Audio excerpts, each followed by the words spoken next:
Boa noite, galera do terceiro ano. A gente está aqui para mais uma aula sobre estratificação social, que a gente vai para a finalização desse momento dessa aula. Nós paramos sobre essas questões de como as teorias elas enxergam os problemas da estratificação social, que nós falamos da teoria marxista, teoria funcionalista, teoria de Adam Smith, e hoje nós vamos finalizar falando um pouco mais sobre quais são as formas de sistemas de estratificação social e as formas de mobilidade social. Então vamos lá. Sistema de estratificação social, ele é um sistema socioeconômico de desigualdades, né? E que essas desigualdades elas dependem de vários fatores. Quais são esses fatores? Econômico, social, político, cultural, né? Que fortalecem esse sistema. E dentro desse sistema nós temos uma coisa chamada mobilidade social, que é o que é a mobilidade social? É justamente o fato de como esse estágio, digamos assim, como as pessoas podem mudar de classe social e como essas pessoas elas podem o que elas devem fazer para mudar ou não, né? Então a mobilidade social fala muito sobre isso. O que é essa mobilidade social em si, né? Em alguns lugares não é possível haver mobilidade. Na sociedade capitalista, as pessoas podem mudar de classe muitas vezes.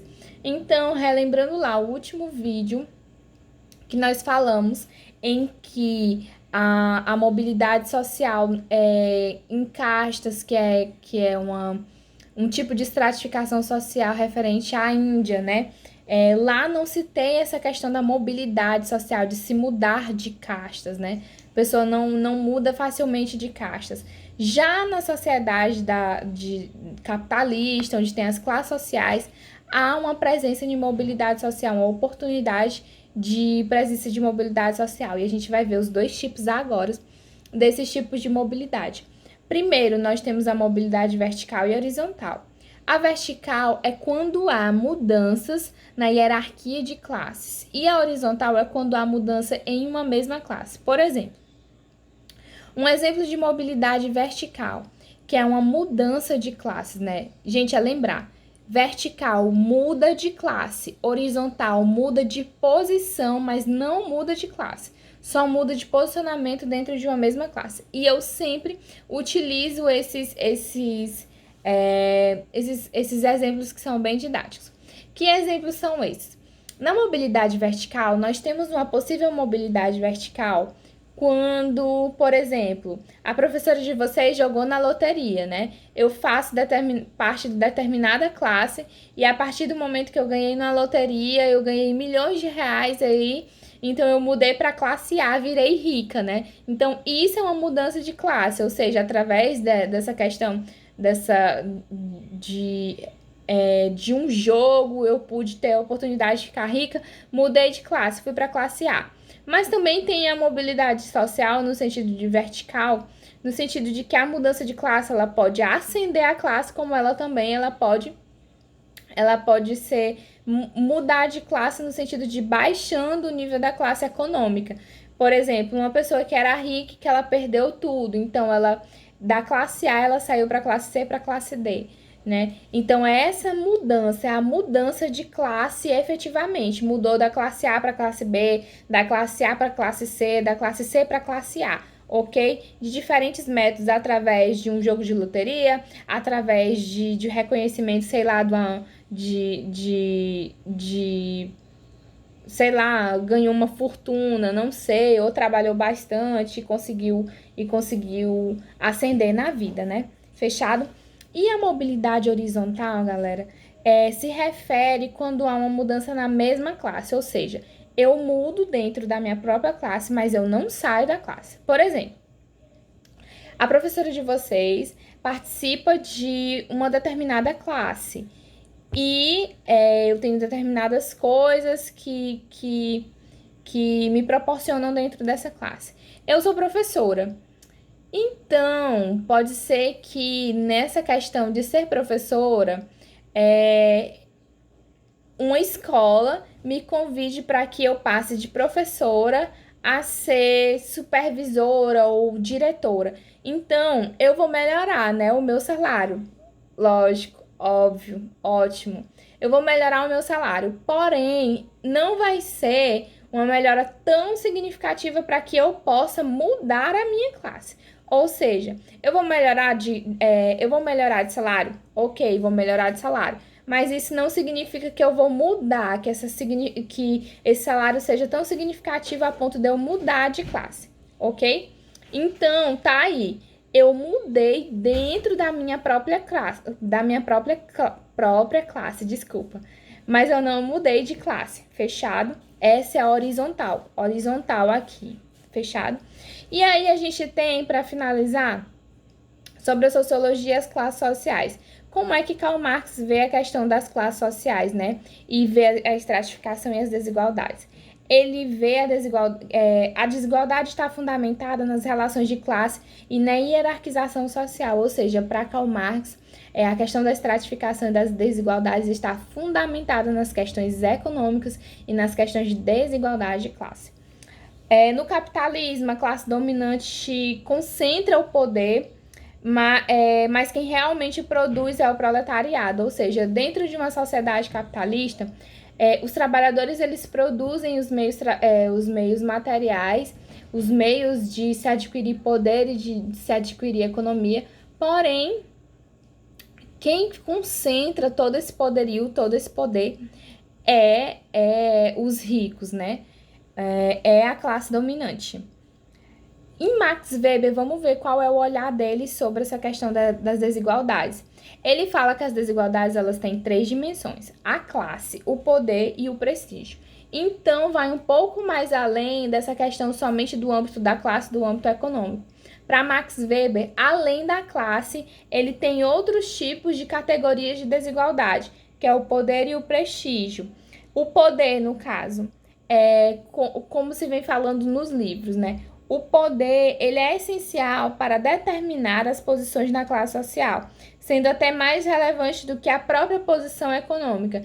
Então, dentro de uma sociedade capitalista, de uma sociedade contemporânea, hoje em dia não se tem mais a visibilidade de que só o poder econômico é que importa, mas a relação de poder com que você tem com as pessoas também importa, e isso quer dizer muito, né? E também tem a questão do prestígio. O prestígio é o status ou honraria para que possa funcionar, é necessário que haja desigualdade.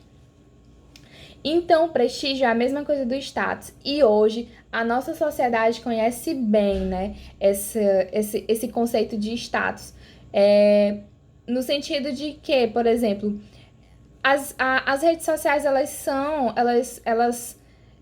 pautadas no status, né? Por exemplo, pessoas que ostentam, a palavra ostentação apareceu bastante nesses dias, né? Nesses tempos. E que essa palavra ostentação, ela vem mostrar muito sobre como as pessoas lidam com os bens materiais e o que esses bens materiais eles refletem, né? Então, o prestígio, o status é uma forma de poder, é uma forma de se empunhar diante da sociedade. Quando as pessoas ostentam lugares, restaurantes, marcas de roupas, marcas de sapatos, marcas de tênis, marcas de celulares. Isso é um tipo de status em que essas pessoas estão mostrando nas redes sociais e que isso denota um poder para elas, né? Um tipo de poder para elas que muitas vezes, inclusive, se torna em poder econômico, como os influenciadores e as influenciadoras que estão aí.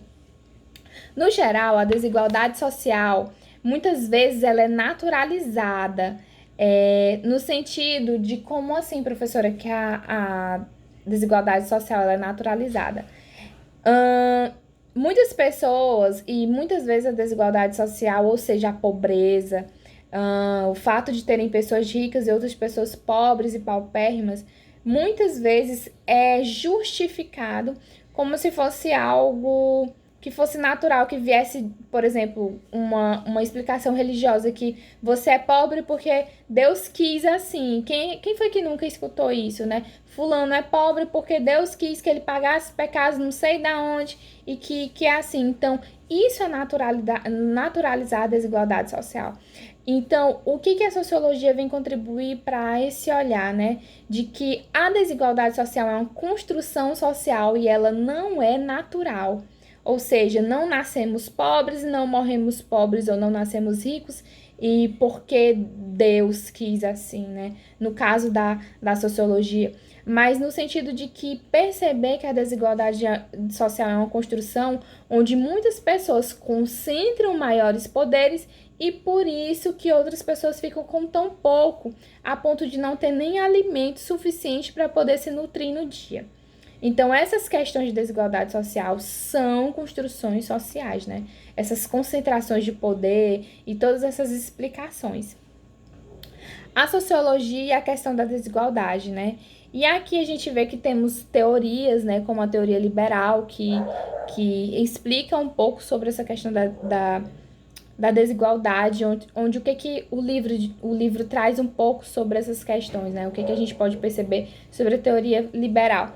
Afirma que o lado negativo capitalista não era um problema, pois a relação de mercado se autorresolveria. E o direito onde todos os indivíduos passam a ser iguais seria a base das relações sociais. Ok, a teoria liberal ela tem vista sobre essas questões da sociedade capitalista e das desigualdades, muito sobre isso de que o mercado ele auto se regula. E na prática, nós vemos que não. Por exemplo, num país como o Brasil, que é altamente desigual, que tem muitas desigualdades e várias desigualdades, porque não é só a desigualdade econômica, mas a desigualdade de direitos, inclusive, né? A desigualdade de acesso a vários bens e a vários direitos, mesmo que o direito esteja na teoria, mas na prática é outra coisa. Então, nós podemos ver que se, por exemplo, nessa relação da pandemia, se nós não tivéssemos Estado e se nós tivéssemos somente o mercado nos regulando, fica a pergunta para vocês me responderem. Façam essa pergunta. O que seriam dos pais de vocês, mães de vocês, ou trabalhadores e trabalhadoras em geral, se o Brasil fosse regido estritamente pelo mercado e pelos donos de indústrias e donos de várias empresas, se o Brasil ele fosse simplesmente gerado, qual seria o nosso rumo nessa pandemia? E eu vou fazer uma segunda pergunta. Reflitam qual seria o nosso rumo nessa pandemia se nós não tivéssemos Estado, se nós não tivéssemos se nós não tivéssemos um Estado que fizesse legislações como, por exemplo, o lockdown e essas questões. Como é que estaria a realidade de muitos trabalhadores e trabalhadoras, né? Então, fica aí essa coisa da desigualdade social e o que a pandemia nos trouxe enquanto desigualdade. Fica aí essa pergunta para vocês pensarem sobre isso. Qual a relação da pandemia e da desigualdade social no Brasil e o que a pandemia ela nos revelou sobre desigualdade, o que ela nos revela e escancara na cara da gente sobre desigualdades sociais num contexto pandêmico, né? Então, todas essas questões é bastante interessante a gente avaliar sobre isso. Então, a gente fica por aqui, a gente fica nessa aula. Um super beijo para vocês e saúde. Fiquem bem.